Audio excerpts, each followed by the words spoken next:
up, so it should be okay. Thank you, Ron. I want to start with a reminder of why we're here, and then go into how this case should be viewed in the context of the anti-SLAPP motion. We're here because Nicholas Carter is a very public figure, and he is suing Melissa Schuman and her father, Jerome Schuman, for defamation and other torts based on things that they publicly said about Mr. Carter. When a public figure sues someone based on things that they said about that public figure, the First Amendment makes it a very uphill battle. The constitutional standard of actual malice is well known and understood by lawyers and judges, having been the subject of many U.S. Supreme Court cases over the last 60 years. To recover for defamation or other torts based on speech, a public figure must show constitutional actual malice, which means that the public figure must prove by clear and convincing evidence what was in the mind of the speaker, that the speaker knew that what he or she was saying was false, or knew that it was probably false and said it anyway. That's the standard that's been handed down in many, many cases. Clear and convincing evidence in this context means evidence, I'm just reading from cases that are cited in our papers. Clear and convincing, I'm not making this up in other words. Clear and convincing evidence means evidence that is so clear and strong as to leave no substantial doubt. As the courts have said, it must be so strong as to command the unhesitating assent of every reasonable mind. That's the burden. To win, I haven't gotten to anti-SLAPP yet, but that's the ultimate burden for a public figure to win a defamation case. So, in other words, if this case were to go to trial, Mr. Carter would have to prove that no reasonable person could think, even for a minute, that Melissa Schuman is being truthful and that her father, Jerome Schuman, is being truthful. That's the ultimate standard in this case. And now I want to turn to the anti-SLAPP motion. As the court is aware, there are two prongs to the anti-SLAPP analysis. In the first prong, the moving party needs to establish that the challenged statements that they are alleged to have made were made in good faith on a matter of public concern in a public way. And Ms. Schuman and Mr. Schuman easily met that in this case. I'm not even sure that there's really been a counter argument against it, other than law of the case, which in the papers they argue, but clearly has no application whatsoever for the reasons said in our papers. But the Schumans have easily met the first prong. They submitted declarations under penalty of perjury in which they explained in a lot of detail why they believed that the statements that they made were true and that they still believe those statements are true as of today.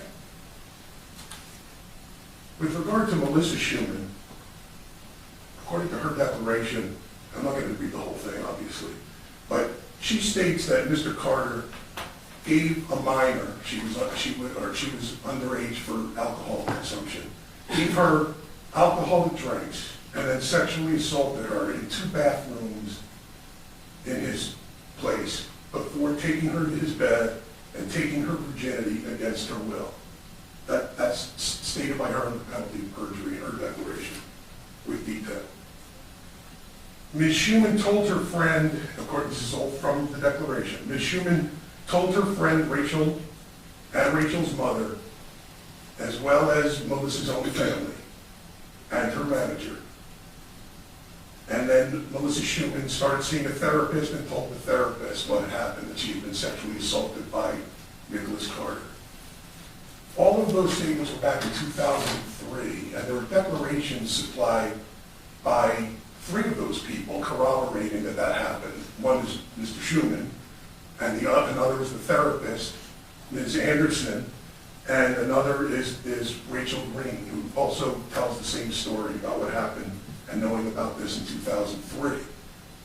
14 years before Melissa Schuman went public with this. 2017. She told those people that.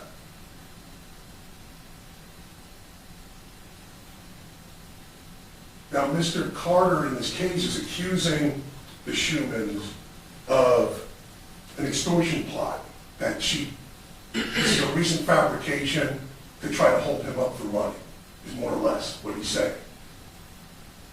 But in 2017, Ms. Schuman went public and gave the details of this assault in a very public way on the internet. There's not even an allegation or an assertion by the other side that Ms. Schuman or Mr. Schuman ever contacted Mr. Carter in advance of that and said, we're going to go public with this if you don't do something for us, which sounds like an extortion plot, except there's no evidence that any such thing ever happened. Just to put it in perspective, the allegation is that the plot happened years after they went public with the information. In 2017, which is 14 years after they actually discussed the information about the assault. So,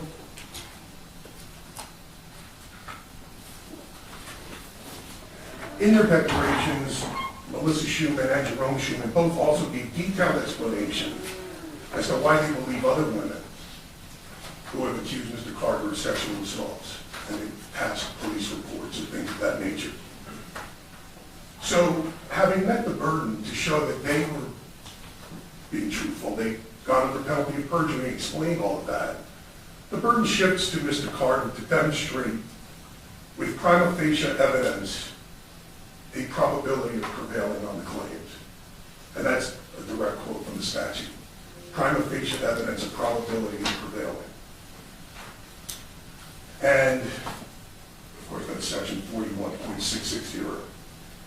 In section 41.665, the Nevada legislature expressly defined that burden to be identical to the burden that is required under California's anti-SLAPP statute as of June 2015. And that statute hasn't changed in any material way before or after that in this regard. So a lot of the cases that we are talking about are California cases in our papers, but the Nevada legislature says that's what you're supposed to look at for this burden, or at least it's the same burden. So California's anti-SLAPP burden is the same. It's to show a prima facie case that, if believed, could support a jury verdict at trial. And there's lots of cases we cite, and I can cite cases for the court, but they're the same cases we've already cited in our papers. Mr. Carter has the burden to show that he has admissible evidence, or will have it at trial, that, if believed, would be sufficient for him to win. So for anti-SLAPP, you don't weigh the credibility of the two sides. On the second prong, there is a burden that Mr. Carter has to come in with evidence that, if credited, despite any, to suspend disbelief, but that's what the court's required to do. I think the statute's clear on that. Right. And so he has to be able to win. To win, he needs to prove by clear and convincing evidence actual malice under the Constitution. And while he is allowed to rely on inferences from circumstantial evidence that he presents, the issue is whether the inference, and this is from the Christian Research Institute that we cited, the issue is whether the inference is sufficiently strong to command the unhesitating assent of every reasonable mind. So let's look at the evidence. First, Mr. Carter did not deny the unconsented sexual contact in the two bathrooms that Ms. Schuman told about in her declaration and in her public statements. And in her declaration, she declared in the penalty of perjury that he pulled off her pants in a bathroom over her objection and orally copulated her. I'm not saying that in this hearing. I've read everything. Because I know you need to make a record, but you don't have to be really explicit. No, I read don't. Every page of everything. I understand, Your Honor. I'm limiting that. I just wanted to make a point with it. That Mr. Carter did not deny that in his counter declaration, and did not deny what happened in the second bathroom with another assault. Carter's declaration describes in his words that he thought he had consent to intercourse in the bed. Neither Mr. Carter's declaration nor any other proffered evidence constitutes proof, let alone proof that is so strong that every reasonable person would immediately agree with that Ms. Schuman does not believe what she said in her declaration. And the same, obviously, with Mr. Schuman. They've not put forth evidence that proves that Mr. Schuman does not believe what he said, and they have not put forth evidence that proves it by clear, convincing evidence such that no one would ever doubt it for a minute. What Mr. Carter's evidence shows at most, at the very most, is a difference of opinion about whether the sexual contact he admittedly had with Ms. Schuman was with or without consent in the mind of Ms. Schuman. So, because the burden shifted, and for the reasons I just stated, Mr. Carter, he threw a lot against the wall. He has 92 pieces of evidence that he proffers. But a lot of them are hearsay. There was something where they replied, I guess I should address it since we haven't had a chance to do it in the papers yet, but You did have an evidentiary objection. I wondered if you would address that now, or if you intend to wait until the reply. I'm not going to address it now. I mean, the case law is, and including the cases that they cited in their response to the objections, the Sweetwater case of the California Supreme Court and the Sanchez versus Bezos case, which is a 2022 case, just from last year. Those cases make very clear that in an anti-SLAPP context on the second prong, that the, well, declarations are admissible because that's how we deal with motions and declarations and affidavits, and former testimony under penalty of perjury was what the Sweetwater case dealt with. But that's not the issue of our objection. Our objections aren't to that they filed declarations. Of course, we filed declarations too. Our objection is that some of their declarations, Mr. Coyle, for instance, are replete with hearsay, where they are basically relating things that Aaron Carter supposedly told Mr. Coyle, and Mr. Aaron Carter was not under oath. It's obvious hearsay, and so in the Sanchez versus Bezos case from last year, the court, following the Sweetwater case, flat out said hearsay is barred from consideration on prong 2. I know part of what Mr. Carter's position is that this is not the trial, so we shouldn't even be objecting to evidence, but if one looks at the Sweetwater case, which they're actually citing, the last paragraph of that case flat out talks about objecting in the anti-SLAPP motion, and that in the face of such an objection, the court should not consider evidence that will not be admitted at trial, such as hearsay. And so, I just wanted to respond to what they said. I guess I'll save any further remarks to respond to what they said. Thank you. Opposition, please. Thank you, Your Honor. Your Honor, in bringing this anti-SLAPP request to Schumann's today, hope this court will dismiss Mr. Carter's counterclaims simply because he's a celebrity. They want this court to strip him of any due process, of any right to defend himself against these heinous and false accusations of sexual assault. Unfortunately, as Your Honor is well aware, Nevada's anti-SLAPP legislation only serves to dismiss those lawsuits where it is so obvious on its face that they lack merit early on and are brought for an ulterior purpose. This court has already properly found that Mr. Carter's counterclaim was not brought to harass or intimidate, and each of his compulsory counterclaims sets forth a viable cause of action under Nevada law. That's the law of the case. Importantly, the counterclaim is the product of Mr. Carter finally being able to defend himself, stand up for himself, after struggling alone in silence for years. His counterclaims expose the truth. And in reality, it exposes the dark side of fandom. Sadly, the counterclaim also reveals how the Schumans preyed on the vulnerable and deteriorating Aaron Carter. They manipulated him. They used him, all to extort and defame his brother. Now, Mr. Greenberg talks about the two-prong analysis. He says, we don't disagree with the standard for the first prong. But he admits that for the sexual assault statements, they have to show, by preponderance of the evidence, that they were good faith communications that are truthful or made without knowledge of their falsity. The only evidence they produce on this point are their own clients' self-serving declarations and two other declarations, as he mentioned, Ms. Schuman's therapist and her friend, Rachel Green. Both witnesses merely parrot what she told them. Neither one has first-hand knowledge of the supposed alleged sexual assault. So at this stage, the Schumans' reliance solely on their beliefs is inadequate, especially given the mountain of contradictory evidence that we have in the record. Specifically, 92 exhibits, approximately 20 affidavits, proving that Mr. Carter did not sexually assault Melissa Schuman or Shannon Ruth, that this is all an extortive conspiracy. Mr. Carter's testimony alone, I disagree with Mr. Greenberg, he specifically contradicts what Ms. Schuman has put in her declaration. Everything was consensual. And he contradicts all of her beliefs.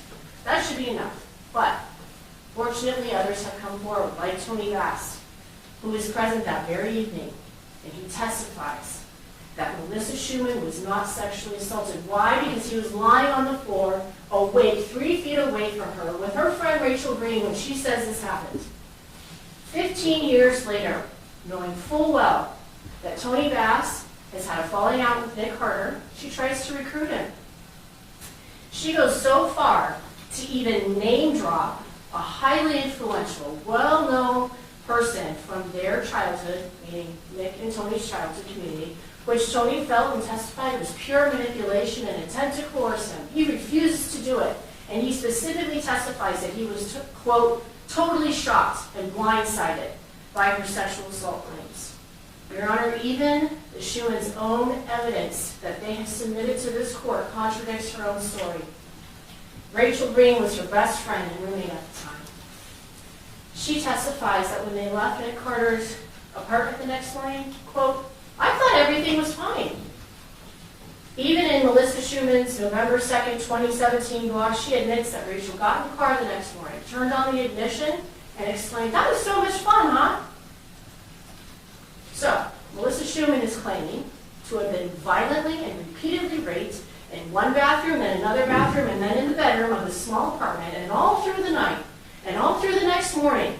Her best friend, who was there in close proximity, has no idea? How can that be, Judge? It's because it never happened. On top of that, Melissa Schuman's very own documented actions in the public forum confirm that her tall tale is a moving target, ever changing, ever evolving, but always untrue. To justify their outrageous online defamatory conduct that includes comparing Nick Carter to the likes of Harvey Weinstein, they rely on police reports and fabricated stories of sexual assault from other women. Not only do they lack any first-hand knowledge of these events, but in all of those cases, every single one, law enforcement investigated and did not prosecute. And Your Honor should know that in one of those cases, law enforcement actually determined that the accuser should be charged criminally, who now has a criminal record of filing false police reports. Regardless, relying on this type of evidence does not satisfy their burden, proving their statements were made in good faith, that they blasted all over the internet and in the media. Even if the court finds otherwise for the first prong, this counterclaim has already survived anti-SLAPP scrutiny. The only difference today is that Mr. Carter has provided this court with more evidence of the conspiracy. Your Honor, it sounds like, listening to counsel argue, that it's almost as if we're at two different hearings today. The Schumans want this court to issue rulings as if we were a trial, which, don't get me wrong, We look forward to that, and we welcome that with open arms. But today we're here on what their actual request is, and that is dismissal under the SLAPP Act. Just because Mr. Carter is a celebrity, they urge this court to impose immediately a higher burden of clear and convincing evidence. The court can bear that in mind, that's what the cases say, but it doesn't supplant the prima facie standard actually codified by our legislature. And either way, we have more than satisfied either standard, even at this preliminary, pre-discovery stage.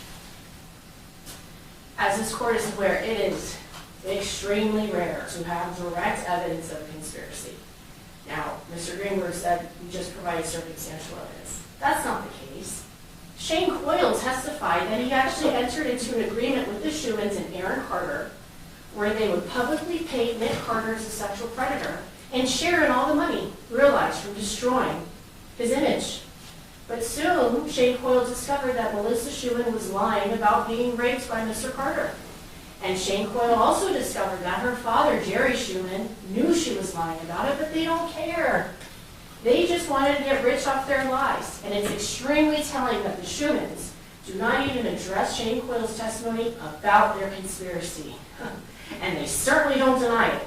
Instead, they just attack his character and provide this court with video clips doctored to try to fit their narrative. Well, it's a good thing that the internet lasts forever, because in early 2020, Shane Coyle publicly outed the Schumans and Aaron Carter's conspiracy aimed to extort Mr. Carter, which occurred way before this lawsuit. And Aaron Carter himself publicly exposed the Schumans and Shannon Bruce lies on social media before he unfortunately passed. Your Honor, falsely accusing someone of a crime like sexual assault is inherently malicious. Actual malice is presumed. That's why our laws, Nevada law, recognizes it as a defamation per se tort. But again, we're here on anti-SLAPP. This is not trial, not yet. So as before, with the mountain of evidence Mr. Carter has provided, the counterclaim not only satisfies the minimal merit standard, but also the substantial merit prong. Now, to be clear, today is a question about whether the counterclaim is a meritless SLAPP suit. It's not. Not with this much in factual dispute, not with how detailed the counterclaim is, and not with this extensive evidentiary record before discovery has even opened. To address the admissibility of evidence, that Sweetwater case is still good law in California, 2019. And our statute itself, that's what Mr. Greenberg wants, our statute itself requires this court to consider evidence, written or oral, by witnesses or affidavits as may be material. That's what anti-SLAPP is. So, Your Honor, this is so far off of what our anti-SLAPP laws were intended and designed to prevent early on in the case. Otherwise, that would mean any celebrity wrongfully and publicly accused of sexual assault would be deprived of any right to assert a counterclaim in their defense. And that's simply not the law. So we ask that you deny the instant motion, and given your clear and comprehensive rulings about, meeting the second prong as in a prior proceeding, we believe that the Schumans instant motion was done not only vexatiously, but it's frivolous. And so we also ask that you reward Mr. Carter attorney's fees and costs. Thank you. Please reply, please. Thank you, Your Honor. I did not hear counsel say that, or suggest that Mr. Carter had proven so that any reasonable mind would immediately agree with his point of view based on the declaration of Shane Coyle. The fact that, and the other declarations that they submitted, that's the burden. And so we can talk about the purpose of anti-SLAPP all day long, but there's many, many cases, and there's a First Amendment that applies to public figures and celebrities, and we're not making new law here on that. There's the cases, include the, just most notably for Nevada, we cited the Pegasus case, Pegasus versus Reno newspapers, California, Reed versus Gallagher, Hahn versus Tran, Christian Research Institute, Annette F. They're all on point. In the Annette F case, somebody accused their domestic partner of being convicted of something, and the court said, well, it was they got like a TRO, so it's close enough for purposes of constitutional malice. In other words, I heard a complaint that supposedly by the standard that we're holding Mr. Carter to, that no celebrity can ever bring a defamation case and get by an anti-SLAPP motion. That's not true. In fact, it didn't happen in this case when there was an anti-SLAPP motion, and the counter-defendant did not win the motion. But that's a very different case, because in that case, and in other cases where celebrities have prevailed, there's something demonstrably that they raise that if believed demonstrably means that it didn't happen, such as I wasn't there. I never was in the same room with this person. That, if believed, would be clear and convincing evidence that anyone would agree. They believe that the person wasn't there. But when there's a difference of opinion about we're looking at what's in somebody's head, the actual malice standard has nothing to do with ill will malice. This is a constitutional First Amendment standard that applies in all 50 states. And the standard is whether the speaker, the alleged defamer, knew that something was false or knew it was probably false and said it anyway. And when somebody accuses somebody of something and they weren't in the same place, that's easy, and the anti-SLAPP motion gets denied. But when they were in the same place, and it comes down to, is the alleged defamer telling the truth from their perspective, where they think it's true, thinking of a difference of opinion, that's not good enough. If you look at these cases that I just cited and all the other ones on this point, it has to be clear and convincing. It cannot be based on speculation and it cannot be based on hearsay. And so when someone like Mr. Coyle, if you read carefully his declaration and his supplemental declaration, he casts a lot of aspersions. He's on their side, obviously, but he never says anything that, if believed, would be clear and convincing evidence of anything. It's all conclusions. And hearsay from Aaron Carter, who himself was allegedly drawing conclusions. Like, I believe this, I no longer believe that. That's not evidence. That's not testimony. It's not admissible. And it's not clear and convincing evidence. And so they have not met, we have met our burden. They have not met their burden. The anti-SLAPP motion should be granted. Thank you. Thank you, Bill. Matters submitted, this is the rule of the court. The moving party here did meet your burden to shift the burden of proof to the defendant counterclaimant. So, but in the opposition, you met the statutory standard to survive this motion. So the motion will be denied. The appendix, I realize the appendix is not perfect, but there were 92 examples of things. And I think the evidentiary objections were not all well taken in this case. And the other thing, as I've mentioned in previous cases, it's a compulsory counterclaim. If it hadn't been asserted, the right would have been lost to pursue those causes of action. And it troubles me that anyone might have the ability to give themselves a defense. So the motion fails. I don't find the motion was vexatious or that it was frivolous, so I won't award attorney's fees. If this case goes to trial and proceeds, there will be a time and a place for that to be determined. It is too early at this point. Any questions, any comments? Understood, Your Honor. We'll prepare the order and I'll run it by Mr. Greenberg for review. A simple form of order. Thank you. Thank you, and your team will have the ability to review and approve the form of the simple order. Yes, we'll review it. Good job. Your Honor, if there was just a point of clarification, since we're on the record, I think Your Honor referred to this as a compulsory counterclaim. It may be against Ms. Ruth, but I don't know that it is against my clients. We're not parties to this case. So I just wanted to say that. Oh, so noted for the record. Anything else before we conclude? No, thank you, Your Honor. Thank you. Thank you all.